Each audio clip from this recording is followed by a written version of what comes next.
कल इनके भतीजे के साथ ज़्यादती की गई। स्कूल में थोड़ा सा शोर मचा रहा था और कुछ गलतियाँ की थी उसने एक एग्ज़ाम में, तो उसकी वजह से टीचर ने उसको 2 झापड़ कस के मार दिए और उस मारने की तीव्रता इतनी तेज़ थी कि उसको बारीक यहाँ पे निशान आ गया। अब इनका कहना है कि सिर्फ ये अकेली घटना नहीं है, इसके पहले भी मेरे दोस्तों के बेटों के साथ बात हुई है, कई एनजीओ से भी जुड़े हैं ये मसला जो है रेगुलरली चलता आ रहा है। अब इस पे कानून क्या बोलता है और हम क्या कर सकते हैं मैनेजमेंट के खिलाफ। ऑर्गेनाइजेशन तो टीचर्स को बोलता है कि आप बच्चों का ख्याल रखिए, आप उनको प्रॉपरली केयर कीजिए, टेक केयर कीजिए, उनका मोटिवेट कीजिए कि आगे बढ़े वो।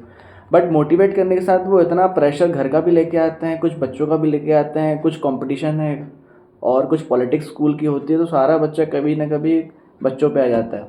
अब इनकी बातों से लेकर मुझे अपना एक टाइम याद आता है जब मैं 2010 में क्लास 10th में था। मैं बहुत ही वीक स्टूडेंट था मैथ्स का, क्योंकि मेरे घर में कुछ प्रॉब्लम चल रही थी, तो मुझे कहा गया था कि आप कमाइए भी और पढ़ाई भी कीजिए। तो उस फ्रस्ट्रेशन के दौरान मैं ना अपनी फ़ीस जमा कर पाता था, मतलब मेरे पिताजी कैपेबल नहीं थे और मुझे हर दूसरे दिन स्कूल में क्लास के बाहर कर दिया जाता था।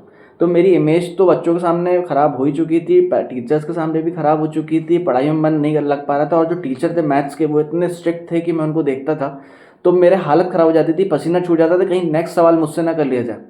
और वो पढ़ाते बहुत स्पीड में थे और मैं ना उनकी कोचिंग में जाके स्टूडेंट था। तो एक बार यह हुआ कि उनने मुझे उठा दिया, जैसे मैंने आपसे कहा, तो उनने मुझे उठाया और बोला कि इसका आंसर तो मैंने थोड़ी देर पहले ही समझाया। अब वो कोचिंग में भी पढ़ाते थे, स्कूल में पढ़ाते थे, वो एक सम समझाते थे और बाकी सम कहते थे कि आप जो है खुद करके आना। तो इस बिहाफ में उन्होंने मुझे उठाया और पूछा कि इसका आंसर क्या होगा, तो मैं जवाब नहीं दे पाया। तो उनने मुझे दूसरी क्लास में ले जाकर, मैं 10th क्लास में था, 2010 की बात है, आज से 15 साल पहले, मुझे 9th क्लास में ले जाके 60 बच्चों के बीच में मेरे ही क्लासमेट के साथ उनने बोला कि इसको 30 झापड़ आपको मारना है। उसने पहला झापड़ मुझे मारा, बहुत स्लो था, तो उसको भी डांटा कि नहीं इसको तेज झापड़ मारो। 30 झापड़ मुझे मारे गए उनके सामने, मेरी अच्छी खासी बेइज्जती हुई मेरी क्लास में भी।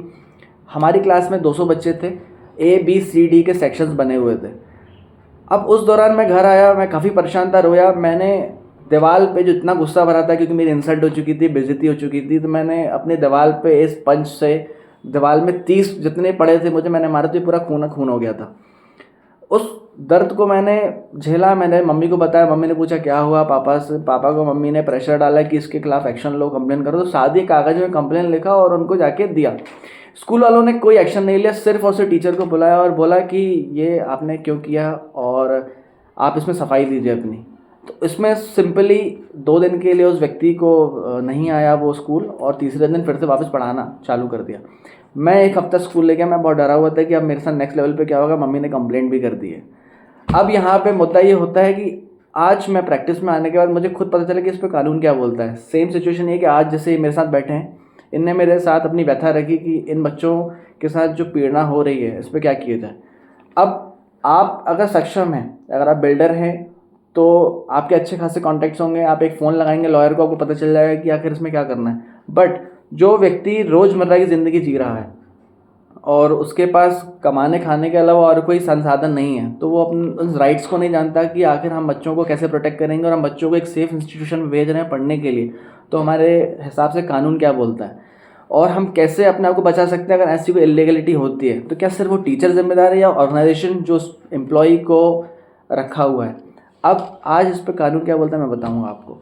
है क्या, अगर ऐसा कोई एम्प्लॉय इंस्टीट्यूशन में रहते हुए बच्चों के साथ हाथापाई करता है या उनको भड़काता है या उनको प्रताड़ना देता है हाथ पैर चला के, या उनको डिमोटिवेट करता है, जिसको हम क्रुएल्टी कह सकते हैं, जिसको हम उत्पीड़ना अकाउंट में ले सकते हैं, तो उसके खिलाफ एक्शन इंस्टीट्यूशन लेगा। 3 साल की सज़ा है इसमें, और इसमें 5 लाख रुपए तक का मुआवजा भी आप वसूल सकते हैं ऑर्गेनाइजेशन से, चाहे वो ऑर्गेनाइजेशन आपका स्कूल हो, चाहे कोई मैनेजमेंट हो, लाइकवाइज टीचिंग इंस्टीट्यूट हो।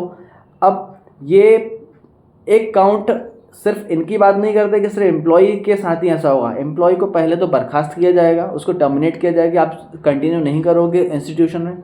सेकेंडली, आप ऑर्गेनाइजेशन का जो हेड है उसके खिलाफ भी FIR होगी। 3 साल की सज़ा से लेकर 5 साल की सज़ा है, कंपनसेशन 5 लाख रुपए तक का मिलेगा आपको। मोस्ट प्रोबेबली अब यहाँ पे चेकिंग ये देखी जाएगी कि आखिरकार उस व्यक्ति ने, जो मैनेजमेंट का हेड है, क्या सर्कुलेट किया था ये कि आप किसी बच्चे को टच नहीं करोगे। हर साल शुरुआत के दौरान एक सर्कुलर जारी किया जाता है जिसमें हर टीचर के सिग्नेचर होते हैं। अब इसकी ऑथेंटिसिटी कैसे नापी जाएगी, क्योंकि कई बार कोर्ट केसेस में ये होता है कि वो हाथ से लिख के ले आते हैं कि ये हमने सर्कुलर किया था और इसने एम्प्लॉय को जानकारी भी दी, तब भी इसने ऐसा एक्टिविटी की अपने आप को बचाने के लिए। अब इसकी ऑथेंटिसिटी के लिए वो पर्टिकुलरली उनके फ़ोन पे थ्रू मेल जाना चाहिए कि वो शो कर सकें। अदरवाइज़ कई सारे लोग बच जाते हैं इन सब चीज़ों से, क्योंकि मैनेजमेंट के हेड है, पावर होती है उनके पास।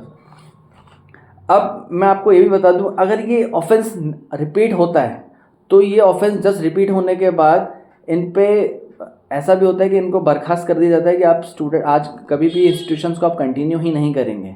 मोर ओवर इसमें और भी चीज़ें हैं जो मैं आपको बताता हूँ। अगर कोई बच्चा उनकी उत्पीड़ना से परेशान होकर वो मेंटली और कह सकते हैं आप इनकैपेसिटेड होता है अपनी एजुकेशन को कंटिन्यू करने के लिए, तो इसके खिलाफ भी एक पनिशेबल ऑफेंस है जिसको रिगरस काउंट में लिया गया है। उनको एक होता है सिंपल इम्प्रिजनमेंट और एक होता है रिगरस इम्प्रिजनमेंट, जिसको अपन कहते हैं कि कठिन कारावास में उनको डाला जाएगा, जिसकी 3 साल से लेकर 10 साल की अवधि भी हो सकती है और 5 लाख रुपए तक का मुआवजा आपको दिलवाया जाएगा।